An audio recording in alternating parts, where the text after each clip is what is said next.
Salut à tous, dans cette vidéo on va voir la meilleure fonctionnalité de DaVinci Resolve Studio 20. Donc effectivement cette fonctionnalité est uniquement disponible dans la version Studio et dans la version 20 de DaVinci Resolve. C'est le changement automatique de caméra pour les montages multicam. Alors typiquement pour tout ce qui est podcast, ça va vous faire gagner énormément de temps parce que vous savez dans un podcast on a des changements de caméra. Souvent des clients peuvent vous demander voilà fais un dérush et ensuite fais les changements de caméra. Et là en fait juste avec la nouvelle fonctionnalité IA de DaVinci Resolve on va pouvoir faire le changement de multicam en un clic. Alors déjà, comment installer la nouvelle version de DaVinci Resolve? Alors faut savoir que c'est une bêta, c'est-à-dire qu'il peut avoir quelques bugs et ça peut ne pas être très stable. Et si vous voulez l'installer, vous avez juste à aller sur Internet. Une fois que vous êtes sur Internet, vous venez taper Blackmagic Design. Ensuite, dans Blackmagic Design, ici, vous cliquez sur Produit. Et là, logiciel DaVinci Resolve et Fusion. Et maintenant, vous venez sélectionner, voilà, DaVinci Resolve juste ici. Et vous voyez qu'on a DaVinci Resolve 20. Et là, vous téléchargez soit la version gratuite, soit avec la version Studio. Maintenant, une fois qu'on est sur DaVinci Resolve Studio, vous voyez public bêta, on va venir donc importer notre rush multicam. Donc là, vous voyez que j'ai mes différentes caméras, un plan sur la première personne, sur la deuxième personne et donc sur les deux personnes. Maintenant, vous voyez que souvent les podcasts, c'est des durées très longues et justement, ça va vous faire gagner énormément de temps parce que premièrement, c'est en automatique, c'est-à-dire que vous n'avez plus besoin de toucher votre PC et en plus, c'est une IA qui va le faire. Donc maintenant, pour faire un montage type multicam, ce qu'il faut faire, c'est venir sélectionner toutes nos caméras, faire clic droit et maintenant créer un nouveau plan multicam avec les plans sélectionnés. On fait ça, là on fait créer, on peut vérifier que la fréquence d'image est la bonne, mais peu importe, là, on va faire créer. Et maintenant, vous voyez que là on a les plans originaux, et là donc on a le plan multicam. Avec le plan multicam, on va venir drag and drop ça sur notre timeline. Et maintenant vous voyez qu'en cliquant ici, on peut voir voilà nos différents plans multicam. Maintenant on va venir ouvrir les deux viewers, et vous voyez que quand on ouvre les deux viewers, juste ici, on a une nouvelle icône qui s'est ouverte avec source, offline, piste audio, et ici multicaméra. On vient cliquer sur multicaméra, et maintenant vous voyez que d'un côté on a notre caméra de base et de l'autre on a les différents angles. Maintenant on peut venir cliquer sur les angles et là typiquement on pourrait venir couper. Maintenant nous on veut pas venir couper, en fait on veut venir utiliser la nouvelle fonctionnalité de DaVinci. Et la nouvelle fonctionnalité de DaVinci, elle se trouve juste là, elle s'appelle IA Multicam Smart Switch. On clique dessus et maintenant là on a quelques paramètres. Typiquement on a la durée minimum de changement de caméra.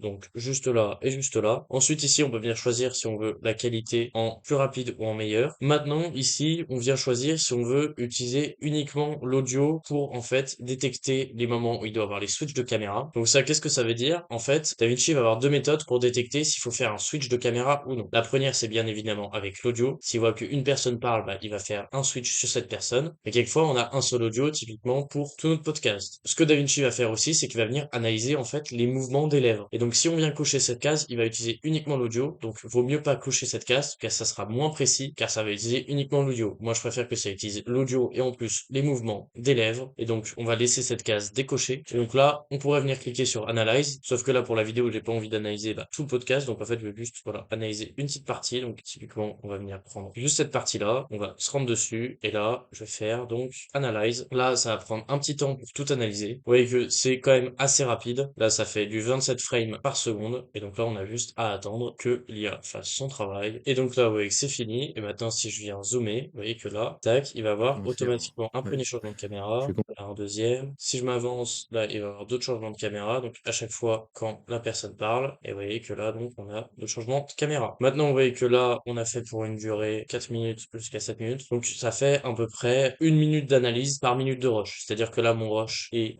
de 1h13. C'est-à-dire que ça prendrait 1h13, un petit peu moins pour faire tout ça. Donc on pourrait croire que c'est long, mais en réalité c'est quand même assez rapide parce que pendant que votre PC fait ça, vous pouvez aller faire plein d'autres choses avec ça en automatique. En plus de ça, on est sur une bêta, c'est-à-dire que je suis sûr que ça va s'améliorer et que ça va aller de plus en plus vite. Donc si vous avez aimé cette vidéo et que vous voulez apprendre beaucoup plus de choses, vous pouvez rejoindre le serveur qui se trouve dans la description de la vidéo. À l'intérieur de ce serveur, vous trouverez une vidéo qui va vous expliquer comment marche le serveur, les différents types d'abonnements et les retours de membres. Cet abonnement, il est sans engagement, c'est-à-dire que vous pouvez vous désabonner à tout moment. Et si vous n'êtes pas fan des abonnements, vous pouvez toujours rentrer sur la page Ko-fi où je vois un individuel des masterclass. Pareil, il y a en description 2 euros, 3 euros, 5 euros. Il y a même des packs typiquement 10 masterclass pour 10 euros. Donc super économique. Et maintenant, c'est une expérience encore plus personnalisée. Vous pouvez réserver un coaching avec moi. Pareil, il y a un formulaire dans la description. Vous y répondez et ensuite je vous contacte. Maintenant, si vous avez aimé cette vidéo, n'hésitez pas à liker, vous abonner. À bientôt.